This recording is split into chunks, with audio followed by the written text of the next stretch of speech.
യേശുവിൽ ഏറ്റവും അനുഗ്രഹീതരായ പ്രിയപ്പെട്ടവരെ,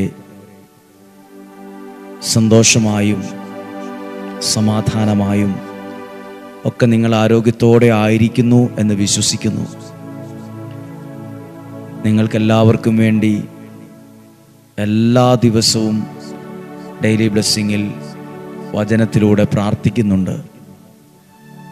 ലക്ഷക്കണക്കിന് ആളുകൾ വിവിധ രാജ്യങ്ങളിൽ ദേശങ്ങളിൽ ഇരുന്ന് കുടുംബമായും ഒറ്റയ്ക്കും അല്ലാതെയുമൊക്കെ ദൈവവചനം ധ്യാനത്തോടെ കേൾക്കുന്നുണ്ട്.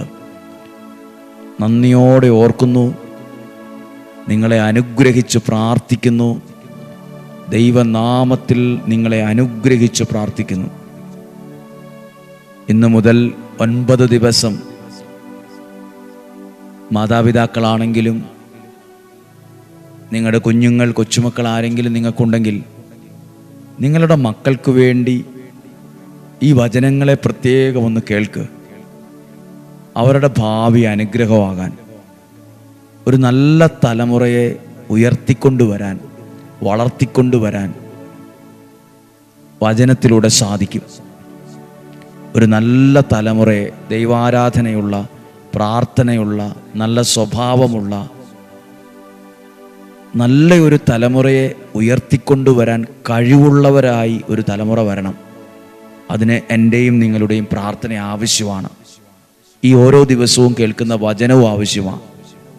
പ്രത്യേകം പ്രാർത്ഥിക്കുന്നു. ഇന്ന് ഡെയിലി ബ്ലെസ്സിങ്ങിലൂടെ വചനം കേൾക്കുന്ന എല്ലാവരെയും, എല്ലാ കുടുംബങ്ങൾ, യുവതി യുവാക്കൾ, കുഞ്ഞുങ്ങൾ, മാതാപിതാക്കൾ എല്ലാവരെയും ഒരു മനസ്സോടെ ഒരു കുടക്കീഴിൽ എന്ന പോലെ നിർത്തിക്കൊണ്ട് ദൈവസ്നേഹത്തിൻ്റെ ആ ഒരു കൂട്ടായ്മയിൽ കണ്ടുകൊണ്ട് നിങ്ങൾക്ക് വേണ്ടി പ്രാർത്ഥിക്കുന്നു. ഇന്ന് കേൾക്കുന്ന വചനം ജെറമിയ പ്രവാചകന്റെ പുസ്തകം 1-ാം അധ്യായം 9-ാമത്തെ വാക്യം ആദ്യം വായിക്കുകയാണ്.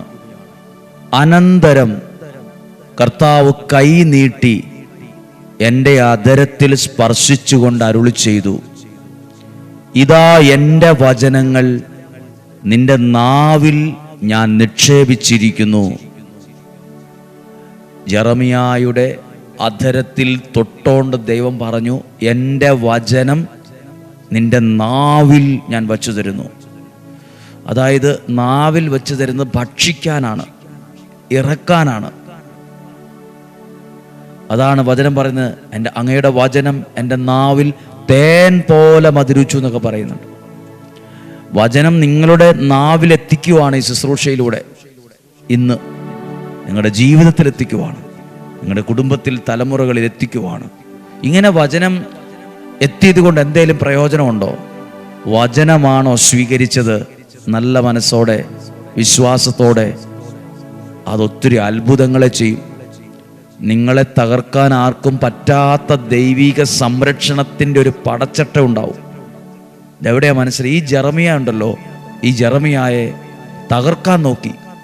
വായിക്കാം, ജെറമിയ പ്രവാചകന്റെ പുസ്തകം 20-ാം അധ്യായം 10-ാമത്തെ വാക്യം തൊട്ട് വായിക്കാം. 10-ാമത്തെ വാക്യം, പലരും അടക്കം പറയുന്നത് ഞാൻ കേൾക്കുന്നു. പലരും പതുക്കെ പിറുപിറുക്കുന്നത്, രഹസ്യത്തിൽ സംസാരിക്കുന്നത് ശ്രദ്ധിച്ചു. പലരും അടക്കം പറയുന്നത് ഞാൻ കേൾക്കുന്നു. സർവത്ര ഭീതി, എല്ലായിടത്തും കുരുട്ട് പറയുന്നത് കേട്ടു, കുശുമ്പ് പറയുന്നത് കേട്ടു, അസൂയ കേട്ടു. സർവത്ര ഭീതി, പേടി. അവനെതിരെ ആരോപണം നടത്തുക. ആർക്കെതിരെ? ജെറമിയായ്ക്കെതിരെ ആരോപണം നടത്തുക. നമുക്ക് അവനെതിരെ കുറ്റാരോപണം നടത്താം. എൻ്റെ കൂട്ടുകാരായിരുന്നവർ ഞാൻ വീഴുന്നത് കാണാൻ കാത്തിരിക്കുവാണ്. അവന് വഴിതെറ്റിയേക്കാം, അപ്പോൾ നമുക്ക് അവൻ്റെ മേൽ വിജയം നേടാം. എന്താ വായിച്ചെന്ന് മനസ്സിലായോ? ദൈവവചനം സ്വീകരിച്ച ജെറമിയായെ വഴിതെറ്റിക്കാൻ, ആരോപണം പടച്ചുവിടാൻ, ഉപദ്രവിക്കാൻ, വീഴ്ത്താൻ പലതരത്തിൽ സ്നേഹിതന്മാർ പോലും പരിശ്രമിക്കാൻ തുടങ്ങി. പ്രിയപ്പെട്ടവരെ, ദൈവവചനം സ്വീകരിക്കുന്ന നിങ്ങളുടെ കുടുംബത്തെ ഒരു മന്ത്രവാദിക്കും ഒരു കൂടോത്രക്കാരനും തോൽപ്പിക്കാൻ കഴിയില്ല. വചനത്തെ സ്വീകരിക്കുന്ന നിങ്ങളെ ആർക്കും ചതിക്കാൻ പറ്റത്തില്ല. എന്നറിയോ കാരണം? ദൈവവചനം സ്വീകരിച്ച ഒരു വ്യക്തിയുടെ കൂടെ ദൈവം ഏത് രൂപത്തിലാണ് ഉള്ളതെന്നറിയാമോ? അതാ 10-ാമത്തെ വാക്യം, 11-ാമത്തെ വാക്യം. എന്നാൽ വീരയോദ്ധാവിനെ പോലെ കർത്താവിൻ്റെ പക്ഷത്തുണ്ട്. വീരയോദ്ധാവെന്ന് പറഞ്ഞാൽ ശക്തനായ പട്ടാളക്കാരൻ. ദൈവവചനം പറയുവാണ്, ദൈവത്തിൻ്റെ വചനം സ്വീകരിച്ച, ദൈവത്തിൻ്റെ വചനം നാവിൽ വെച്ച് കൊടുത്തപ്പം തുപ്പിക്കളഞ്ഞു എന്നല്ല ജെറമിയ, അത് സ്വീകരിച്ച ജെറമിയ. ആ ജെറമിയായ്ക്ക് പ്രതിസന്ധികൾ, ശത്രുക്കൾ, തകർക്കാൻ നോക്കുന്നവർ, പ്രതികാരദാഹികൾ, ശത്രുതാ മനോഭാവത്തോടെ ഒക്കെ നിന്നതും പറഞ്ഞതും അടക്കം പറയുന്നതും അവനെ തകർക്കണം, അവൻ്റെ മേൽ വിജയം നേടണം, അങ്ങനെ അവനെ വഴിതെറ്റണം എന്നൊക്കെ ആഗ്രഹിച്ച് പുറകെ നിൽക്കുന്ന കുറേ പേര്. പക്ഷേ ഉണ്ടല്ലോ, ഇതിലേക്കൊന്നും ജെറമിയ വീണുപോയില്ല. കാരണം എന്നറിയോ? ദൈവവചനം സ്വീകരിച്ച ജെറമിയായോടുകൂടെ 11-ാം വാക്യം, വീരയോദ്ധാവിനെ പോലെ കർത്താവിൻ്റെ പക്ഷത്തുണ്ട്. ദൈവം വചനം കേൾക്കുന്ന, പറയുന്ന ഓരോ സ്ഥലത്തും വ്യക്തികളിലും വീരയോദ്ധാവിനെ പോലെ ദൈവം എൻ്റെ കൂടെയുണ്ട്. വചനം ഡെയിലി ബ്ലെസ്സിങ്ങിലൂടെ കേൾക്കുന്നവർ, അയച്ചു കൊടുക്കുന്നവർ ഓർക്ക്, വീരയോദ്ധാവിനെ പോലെ ദൈവം നിൻ്റെ കൂടെയുണ്ട്. പല അപകടങ്ങളും ദുർമരണങ്ങളും അനർത്ഥങ്ങളും പരാജയങ്ങളും നഷ്ടങ്ങളും ഒക്കെ ഉണ്ടല്ലോ, മാറിപ്പോകും. ദൈവം ഉള്ളങ്കയിൽ എന്ന പോലെ നിങ്ങളെ സൂക്ഷിക്കും. വീരയോദ്ധാവിനെ പോലെ കർത്താവിൻ്റെ പക്ഷത്തുണ്ട്. അതിനാൽ, ഏതിനാൽ? അതാണ് റീസൺ. അതിനാൽ എൻ്റെ പീഡകർക്ക് കാലിടരും. പീഡകർ എന്ന് പറഞ്ഞാൽ അവർക്ക് ഒറ്റ കാര്യം അറിയുള്ളൂ: പീഡിപ്പിക്കുക, ഉപദ്രവിക്കുക, ശല്യം ചെയ്യുക, തകർക്കാൻ നോക്കുക. അതാണ് പീഡകർ.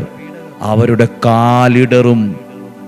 നിന്നെ ഉപദ്രവിക്കാൻ, ദൈവവചനമുള്ള നിന്നെ, നിന്റെ കുടുംബത്തെ, നിന്റെ മക്കളുടെ ഭാവിയെ ഉപദ്രവിക്കാൻ കരുതിക്കുട്ടി ഇറങ്ങുന്നവന്റെ കാലിടറിപ്പോകും.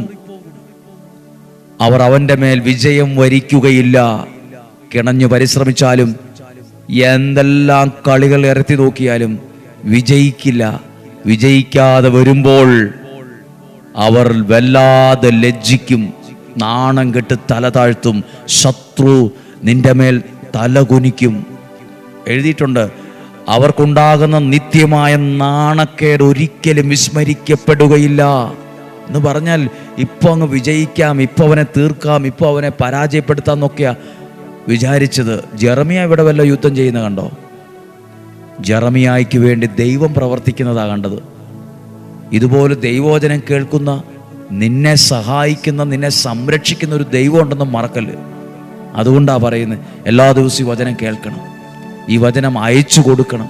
നിങ്ങളുടെ കുടുംബക്കാരോട് കേൾക്കാൻ പറയണം, മിത്രങ്ങളോട് പറയണം, സുഹൃത്തുക്കളോട് പറയണം. പ്രിയരെ, ഇന്നു മുതൽ 9 ദിവസം ഉണ്ടല്ലോ. SLC പരീക്ഷ എഴുതി കഴിഞ്ഞ് റിസൾട്ടിന് വേണ്ടി കാത്തിരിക്കുന്നവരുണ്ട്, +2 കഴിഞ്ഞിരിക്കുന്നവരുണ്ട്. എന്ത് പഠിക്കണം? മെഡിസിന് പോകണോ, നീറ്റിന് പോകണോ, എൻജിനീയറിങ്ങിന് പോകണോ, വിദേശത്ത് പഠിക്കണോ, എന്താ ചെയ്യേണ്ടതെന്ന് അറിയത്തില്ല. എഴുതി വയ്ക്ക്. 9 ദിവസം പ്രാർത്ഥിക്കുമ്പോൾ നല്ല തീരുമാനം ഉണ്ടാവും. നിങ്ങളുടെ നല്ലൊരു റിസൾട്ടിന് വേണ്ടി പ്രാർത്ഥിക്കുന്നു. ഇതൊക്കെ അനുഗ്രഹമാണ്. ആരെങ്കിലുമൊക്കെ വേണം നിങ്ങൾക്കുള്ള അനുഗ്രഹത്തെ ദൈവസന്നിധിയിൽ മേടിച്ചു തരാൻ. എല്ലാവർക്കും എല്ലാം ചെയ്തു തരാൻ പറ്റത്തില്ല, എല്ലാവർക്കും എല്ലാം നേടിത്തരാൻ പറ്റത്തില്ല. ദൈവം നിയോഗിച്ചവരുണ്ട്. ഈ ശുശ്രൂഷ, ഈ വചനമൊക്കെ അനുഗ്രഹമാണ്. എത്ര തിരക്കാണേലും 5-10 മിനിറ്റ് ഈ വചനം കേട്ട് പ്രാർത്ഥിക്കുക. അങ്ങനെ തുടങ്ങുന്ന ജീവിതം പരാജയപ്പെടുകയില്ല. കാരണം വചനം പരാജയപ്പെടത്തില്ല. പ്രാർത്ഥിക്കാം. കർത്താവേ, അങ്ങയുടെ വചനം ഇന്നു മുതൽ കേൾക്കുമ്പോൾ ഈ പ്രിയപ്പെട്ടവർ അവരുടെ കുഞ്ഞുങ്ങൾക്ക് വേണ്ടി വചനം ഏറ്റെടുത്ത് പ്രാർത്ഥിച്ചേ. മക്കൾക്ക് വേണ്ടി വചനം ഒന്ന് വിശ്വസിച്ച് ഏറ്റെടുത്തേ. മക്കൾക്ക് വേണ്ടി, കുടുംബത്തിൻ്റെ നല്ല ഭാവിക്ക് വേണ്ടി, അവരുടെ നല്ല സ്വഭാവത്തിന് വേണ്ടി ഈ വചനം ഏറ്റെടുത്ത് പ്രാർത്ഥിച്ചിട്ട് പറഞ്ഞ്, എൻ്റെ മക്കൾക്ക് വേണ്ടി ഈ വചനത്തെയൊക്കെ ഞാൻ സ്വീകരിക്കുന്നു. നിങ്ങളുടെ മക്കൾ SLC +2 ഒന്നും ആകണം നിർബന്ധമില്ല. ചിലപ്പോൾ അവർ 5-ലായിരിക്കും, 6-ലായിരിക്കാം, 5 മാസമായി കാണുകയുള്ളൂ, 1 മാസമായി കാണുകയുള്ളൂ. നിങ്ങൾ പ്രാർത്ഥിക്കുക, ഈ വചനം നിങ്ങളുടെ കുഞ്ഞുങ്ങൾക്ക് വേണ്ടി ഏറ്റെടുക്കുന്നു എന്ന് പറ. ഈ വചനമൊക്കെ ഞാൻ എൻ്റെ കുഞ്ഞുങ്ങൾക്ക് വേണ്ടി ഏറ്റെടുത്ത് പ്രാർത്ഥിക്കുന്നു. ഇങ്ങനെയൊക്കെ പ്രാർത്ഥിക്കുമ്പോൾ ഉണ്ടല്ലോ, വീരയോദ്ധാവിനെ പോലെ ദൈവം കൂടെ നിൽക്കും. ഈ വചനം നിന്നെ വിജയിപ്പിക്കും. ഈ വചനം നിന്നെ ഉയർത്തും. കർത്താവേ, അങ്ങയുടെ വചനം ഡെയിലി ബ്ലെസ്സിങ്ങിലൂടെ കേൾക്കുന്ന ഓരോരുത്തരെയും പിതാവിൻ്റെയും പുത്രൻ്റെയും പരിശുദ്ധാത്മാവിൻ്റെ നാമത്തിൽ അനുഗ്രഹിച്ച് പ്രാർത്ഥിക്കുന്നു. പിതാവിൻ്റെയും പുത്രൻ്റെയും പരിശുദ്ധാത്മാവിൻ്റെ നാമത്തിൽ ഈ വ്യക്തിയെ, അവരുടെ സമർപ്പണ ജീവിതത്തെ ശുശ്രൂഷകളെ, കുടുംബ ജീവിതത്തെ, ആരോഗ്യത്തെ അനുഗ്രഹിച്ച് പ്രാർത്ഥിക്കുന്നു. ദീർഘായുസ്സും ആരോഗ്യവും ഉണ്ടാകട്ടെ, സന്തോഷവും സമാധാനവും ഉണ്ടാകട്ടെ. രോഗങ്ങൾ, അപകടങ്ങൾ, ദുർമരണങ്ങൾ, ആപത്തനർത്ഥങ്ങൾ, നഷ്ടങ്ങൾ, പരാജയങ്ങൾ, ശത്രുക്കളുടെ എല്ലാ ഭീഷണികൾ, അപകടങ്ങൾ സകലതും മാറിപ്പോകട്ടെ.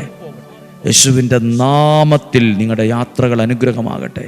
നല്ല വീട്, നല്ല ഭാവി, നല്ല ജീവിതം എല്ലാം സ്വർഗത്തിലെ ദൈവം അറിഞ്ഞ് കൂടെ നൽകട്ടെ. യേശുവിൻ്റെ നാമത്തിൽ അനുഗ്രഹിച്ച് പ്രാർത്ഥിക്കുന്നു, ഇപ്പോഴും എപ്പോഴും എന്നേക്കും. ആമേൻ.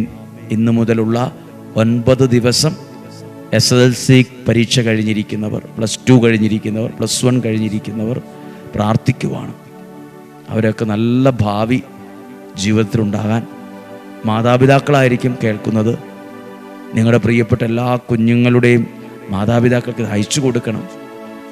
ആരുമാകട്ടെ, അവർക്ക് വേണ്ടി നമ്മൾ വചനം ഏറ്റെടുക്കണം. അപ്പോൾ അനുഗ്രഹം അവിടെ ഉണ്ടാവും. ചിലർ പറയില്ലേ, മരം കൊള്ളുന്ന വെയിലാണ് ആ മരത്തിൻ്റെ ചോട്ടിലെ തണല്. നമ്മളെടുക്കുന്ന ആ വിശ്വാസം എടുക്കുന്ന വചനമാണ് നാളുകളിൽ നമ്മുടെ തലമുറകൾ അനുഗ്രഹമാകാൻ കാരണം. അനുഗ്രഹമുള്ളൊരു തലമുറയെ, പ്രാർത്ഥനയുള്ളൊരു തലമുറയെ, നല്ല സ്വഭാവമുള്ളൊരു തലമുറയെ ഉയർത്തിക്കൊണ്ടുവരേണ്ടത് നമ്മുടെ കടമയാണ്. ദൈവം അനുഗ്രഹിക്കട്ടെ. നാളെ 5:30 ഒരുമിച്ച് കാണാം, ഒരുമിച്ച് പ്രാർത്ഥിക്കാം. കാണുന്നത് വരെ ദൈവം ഉള്ളം കയ്യിലെന്ന പോലെ എന്നെയും നിങ്ങളെയും സൂക്ഷിക്കട്ടെ. ആമേൻ.